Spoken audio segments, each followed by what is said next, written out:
And George Monbiot is with me now, hot foot from the camp. We're joined from Cheltenham by Jonathan Porritt of the Sustainable Development Commission and from Glasgow by the former Energy Minister Brian Wilson. Jonathan Porritt, first of all, do you agree that within the environmental movement, George's main point, that everything now hinges on stopping coal, is the main point? And if that's so, then doesn't it follow you have to at least consider nuclear?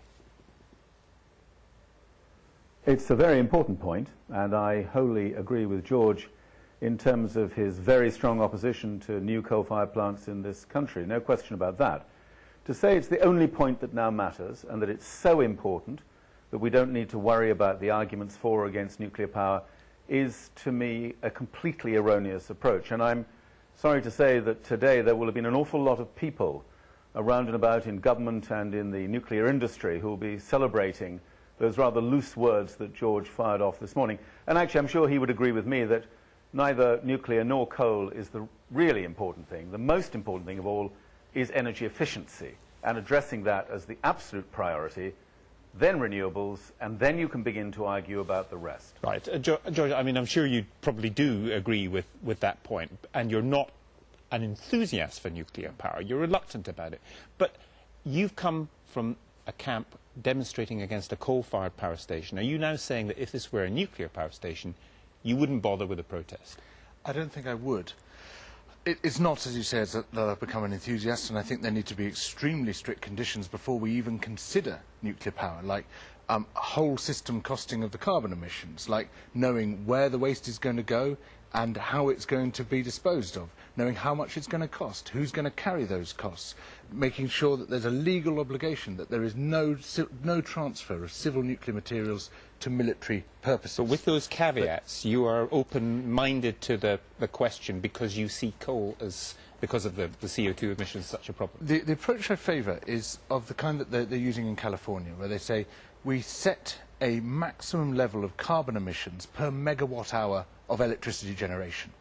And that should be a very, very low maximum indeed. 80 kilograms per megawatt hour, 50 even, which means that only a very small number of technologies could qualify.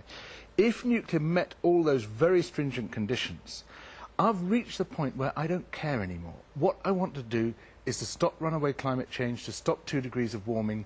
Nothing else matters nearly as much as that. Brian Wilson, when you hear this, I mean, this is a big brick thrown in a pond, isn't it? I mean, it's going to cause a lot of ripples, isn't it?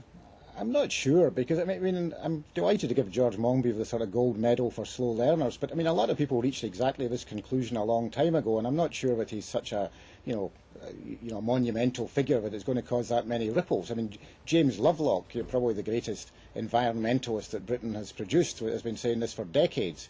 People humbly, like myself, have been saying it for years. That this whole debate has been overtaken in recent years. Nuclear is an old debate, whether you were for or against nuclear. In climate change is by far the bigger issue. And what essentially the argument is that it never made any sense that everything we did for the next 20 years on renewables would simply be cancelled out by this obsession with getting rid of nuclear. So I mean, it's I mean, on a repenting sinners basis, then fine. But I mean, it isn't actually such an earthquake of a discovery. Well, Jonathan Porritt, that is an interesting point, because repeatedly on this programme I've asked environmental activists if there is any scientific evidence ever that would ever persuade them that nuclear would be okay, and most reluctantly say, when they answer the question, no, there's no scientific evidence at all. I mean, is there no scientific evidence that would persuade you that nuclear might be okay?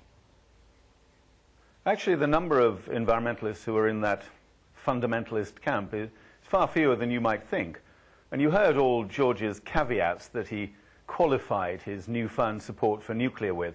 If you actually unpack all of those caveats a bit later, once you've got a chance to reflect on them, you'll realize that in those caveats is basically an impossible route for nuclear. They could never meet all of those conditions. But what most environmentalists would actually say is that if the industry and scientists can come up with solutions to those problems, particularly the risks caused by proliferation, security risks, risks associated with nuclear waste and decommissioning, if scientists can get real breakthroughs in all of those areas, then of course we have to be open-minded to think about the role that nuclear might play if they do all of that. But the truth of it is right now, and George knows this as well as anyone, which is why he's so offline here, is they are nowhere near meeting any of those conditions over the next years, decades, who knows. So one shouldn't really sell out at the moment to what still remains a pro-nuclear hype for which there's no scientific justification. You've sold out. No, I haven't sold out. And I have to say... You have disappointed some people, though, haven't you? Well, of course that's right. But if we can't debate this openly, and if we can't debate this without accusing each other of selling out,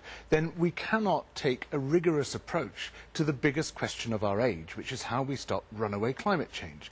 And I'm sure that all three of us agree that that is a question that has to be dealt with. Now, what I favour is actually very large-scale renewables, a supergrid going right across Europe and beyond, tapping into the best sources of ambient energy.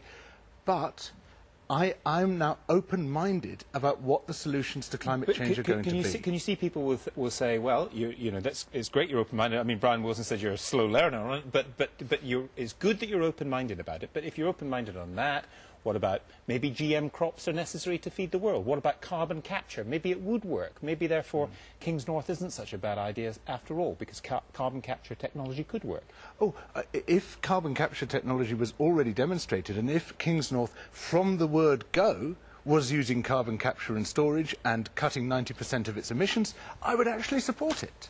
I mean, what I'm saying here is we cannot allow prejudgments of any kind to get in the way of the overwhelming priority, which is to prevent 2 degrees of global warming. We have to be pragmatic about it. Brian Wilson, I just wondered if you felt that the political climate had changed in a way, because so many people, you know, are worried about the cost of fuel. They're worried about 35% increases in their gas bills. They're, of course, worried about the lights going out. So some of the environmental issues that people have been more enthusiastic about in the past are perhaps fading.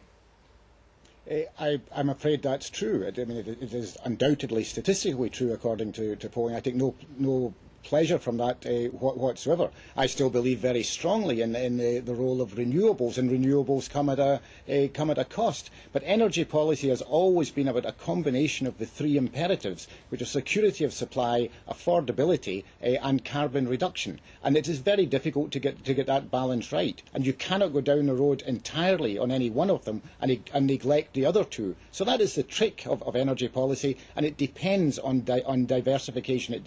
It depends on a balance, and we do actually. Well, let me just say very briefly why we need to keep going forward on clean coal technology.